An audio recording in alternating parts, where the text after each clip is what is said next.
Moi, j'ai toujours eu un caractère avec une très forte conscience du temps qui passe et de qu'est-ce que tu peux faire de ton temps. Alors ça a toujours été, même depuis que je suis enfant. Donc, qu'est-ce que tu peux faire de ton temps? Est-ce que tu pourrais éventuellement faire de ton temps quelque chose qui va, entre guillemets, marquer? Pas quelque chose qui glisse sur la nappe. Donc, bien sûr, la création artistique. Bon, moi, j'ai toujours été un petit artiste. Petit, je dessinais, après j'ai fait beaucoup de musique, et puis après j'ai écrit mes livres. Bon. Donc si tu veux, c'est déjà un rapport au temps différent, parce que, attention, avec toute la réserve que ça implique, tu fais quelque chose qui, entre guillemets, va rester. Et puis après, si tu veux, c'est ce sentiment d'écrire, par exemple, tu fais quelque chose qui va rester, qui marque, c'est une manière, contrairement à ce qu'on pense, plus intense de vivre. Si tu as cette chance de pouvoir, par exemple, écrire des livres, il faut vraiment en écrire le plus possible et travailler le plus de temps que tu peux.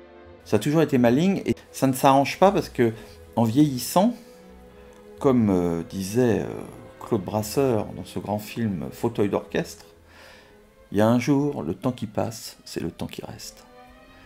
Donc j'en suis là, je vais avoir 60 ans, maintenant c'est le temps qui reste. Combien de livres tu vas pouvoir écrire avant de mourir? Tu sais pas quand tu vas mourir. Mais tout d'un coup, t'es plus devant une espèce de forfait illimité. Le nouveau livre, écrire un roman historique, c'est tout nouveau.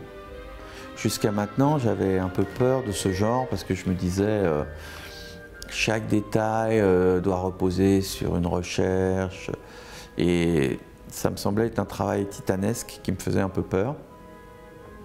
Mais la période du nazisme m'a toujours intéressé, évidemment.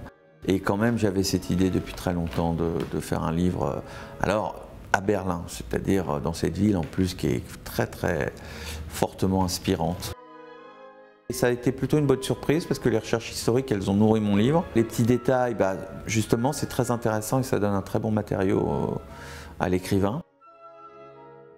Moi, j'aime beaucoup surprendre mon lecteur avec plein de petits détails. Et là, tout d'un coup, on est dans une autre époque, on peut parler de plein de choses que les lecteurs ne connaissent pas.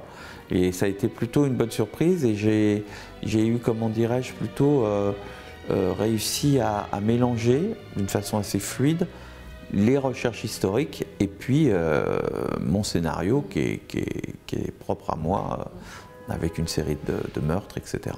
Donc non, ça a été une bonne surprise.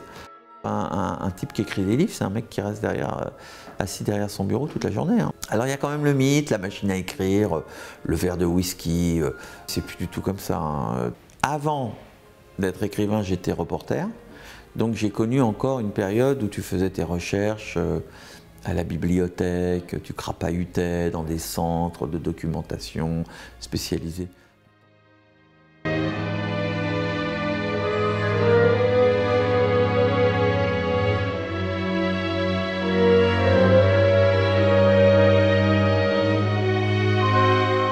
Bon, là, on va rentrer dans la phase psychanalytique. Moi, j'ai grandi avec ma mère et ma grand-mère, sans père. Or, mon père était un malade mental, en fait, très dangereux, et qui avait interdiction de me voir, et puis qui passait beaucoup de temps, en fait, en asile et tout ça. Et donc, j'ai grandi avec cette menace dont on ne parlait jamais, mais tu sais, les enfants, ils sentent quand même bon.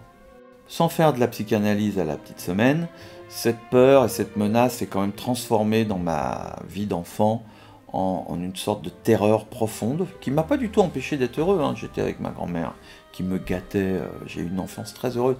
Mais au fond, alors j'avais une terreur, cauchemar tout le temps, la peur, la peur, la peur.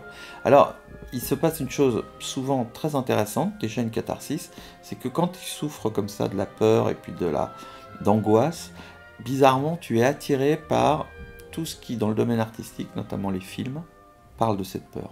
Donc, dès petit, j'ai été toujours attiré par les films d'horreur, les trucs qui faisaient peur. Et puis après, dans mon adolescence, cette attirance vers tout ce qui faisait peur, mais en la transformant en objet esthétique, si tu veux, les films d'horreur, les romans gothiques, tout ça, ça a été vraiment une grande passion pour moi. Processus mental classique, j'ai transformé cette peur qui était une souffrance en un plaisir, c'est devenu un plaisir esthétique. Et quand j'ai commencé à écrire, il était évident que j'allais écrire des choses très noires et puis des polars qui seraient aux confins du film d'horreur quand même. La vocation première, la pulsion première d'un écrivain, mais de tout artiste, c'est simplement de reproduire chez les autres ce que toi tu as ressenti en lisant un livre, en regardant un tableau, en écoutant une musique. Moi j'ai toujours été comme ça depuis tout petit. Dès que j'ai eu des émotions artistiques, j'ai dit tiens, je voudrais provoquer ces émotions chez les autres. On se trompe souvent sur la littérature. En général, tu veux reproduire des émotions que tu as ressenties toi-même dans les livres. C'est avant tout une imitation là. Tu veux imiter les autres. Tu veux pas exprimer une réalité que tu as vécue ou des choses comme ça. On se trompe. L'enjeu artistique, c'est souvent refaire à ta sauce ce que toi tu as ressenti chez les autres. Donc c'est pour ça que moi quand j'ai donc commencé les reportages, j'avais 28 ans, 29 ans, j'ai ressenti une telle émotion en lisant des romans policiers que je me suis dit à ce moment-là, c'est ça que je veux faire. C'est ça que je vais essayer de provoquer chez les lecteurs. Si j'ai une qualité qu'on peut me reconnaître, c'est cette qualité d'entraîner le lecteur page après page. Attention, hein, c'est organique l'écriture, c'est pas juste faire tourner la page, c'est aller de phrase en phrase, de mot en mot, et même au sein d'une phrase, il peut y avoir un petit suspense. Je travaillais déjà ça quand j'étais journaliste. Le style journalistique peut être aussi un style à suspense. Tu ménages ta petite surprise en fin de phrase. Et ben moi, j'ai, comment dirais-je, travaillé et mis au point une façon d'écrire qui entraîne le lecteur. Et c'est vraiment ma grande satisfaction. Quand on me dit ça, je me dis quand même, voilà, j'ai réussi mon coup, quoi. J'ai emporté le lecteur, je lui ai fait oublier ses soucis. J'espère les gens se croiront à Berlin pendant 600 ou 700 pages. C'est génial.